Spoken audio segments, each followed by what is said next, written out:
नमस्कार दोस्तों, आज हम बात करने जा रहे हैं एक ऐसी प्रॉब्लम के बारे में जो कि लगभग आजकल 90% लोगों को है और कभी ना कभी ये प्रॉब्लम अराइज हो ही जाती है। तो आज हम बात करने जा रहे हैं बैक पेन के लिए। बैक पेन जो होता है एक ऐसी दिक्कत है जो कि अगर किसी इंसान को होता है तो उसके लिए उठना बैठना मुश्किल हो जाता है और बाकी सारे काम उसके दिन भर के उसको करने मुश्किल हो जाते हैं। तो बैक पेन जो होता है वो उसकी वजह सिर्फ यही नहीं होती कि किसी कोई बहुत बड़ी प्रॉब्लम हो गई है या फिर उसके डिस्क में कोई प्रॉब्लम हो गई है, लेकिन धीरे धीरे ये प्रॉब्लम बहुत बड़ी बन सकती है अगर उसको स्टार्टिंग में ही ध्यान ना दिया जाए। तो आज हम बात करेंगे इस वीडियो में आगे बैक पेन के लिए कि बैक पेन क्यों होता है, किस वजह से होता है और क्या क्या रीज़न होते हैं और हम उसको कैसे उससे ओवरकम कर सकते हैं। तो मैं डॉक्टर सचिन अपने YouTube चैनल पर आपका स्वागत करता हूं। तो दोस्तों, मैं आपको बताना चाहूँगा कि बैक पेन की वजहें बहुत सारी होती हैं। कई बार जो वजह होती है वो विटामिन्स की कमी होती है। अगर बॉडी में विटामिन्स की कमी है जैसे विटामिन डी, हम उसको इग्नोर कर देते हैं, तो उसको इग्नोर करते करते वो हमारी प्रॉब्लम इतनी बड़ी बनती चली जाती है जो कि एक क्रिटिकल स्टेज पे ले जाती है। तब हम उसकी डेफिशिएंसी को पूरा करके भी हम वो प्रॉब्लम को सॉल्व नहीं कर पाते हैं।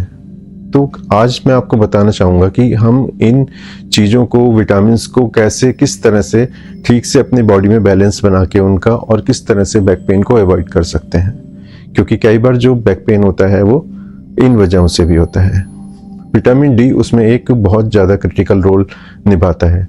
अगर बॉडी में विटामिन डी की कमी होती है तो क्या होता है, कैल्शियम का एब्जॉर्प्शन भी ठीक से नहीं हो पाता है और हम कैल्शियम खाते रहते हैं, कैल्शियम की चीज़ें खाते रहते हैं, लेकिन कैल्शियम का एब्जॉर्प्शन ठीक से नहीं होता है तो फिर बोन्स जो होती हैं वीक हो जाती हैं, उसके साथ साथ मसल्स भी वीक हो जाती हैं। तो बैक पेन, स्पाज्म, ये सब आना लाजमी है। बहुत ज़्यादा मतलब प्रॉब्लम क्रिएट होती चली जाती है। हम छोटी छोटी चीज़ों को करके हम इसको विटामिन डी की डेफिशिएंसी को कम कर सकते हैं, जैसे कि धूप में कुछ टाइम बिताना। धूप में टाइम बिताने का मतलब ये नहीं कि हम कपड़े पहन के पूरे धूप में बैठ गए, तो उससे कुछ नहीं होगा। हमें थोड़ा सा स्किन पे धूप को टच कराना पड़ेगा, मतलब स्किन पे जब धूप लगेगी तब जाके विटामिन डी कुछ हमें मिलेगा। और विटामिन डी के और भी सोर्सेज होते हैं, जैसे कि डेयरी फूड जो होते हैं वो हम ले सकते हैं, मशरूम ले सकते हैं, पालक ले सकते हैं, और अगर नॉनवेज खाते हैं तो हम उसमें भी हम उसके विटामिन के सोर्सेज को, विटामिन डी के सोर्सेज को हम ढूंढ सकते हैं, तो हम उससे भी उसकी कमी को पूरा कर सकते हैं।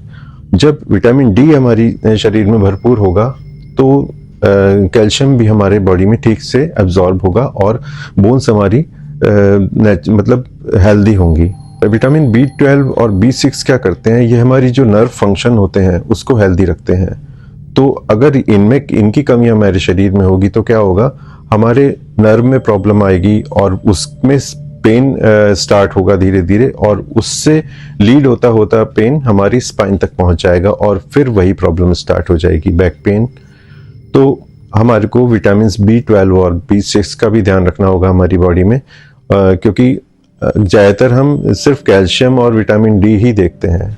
इसके अलावा विटामिन सी जो होता है वो हमारी बॉडी में कोलेजन प्रोडक्शन के लिए इम्पॉर्टेंट होता है। अब ये किस चीज़ के लिए इम्पॉर्टेंट होता है, ये इम्पॉर्टेंट होता है हमारी स्पाइन की हेल्थ के लिए।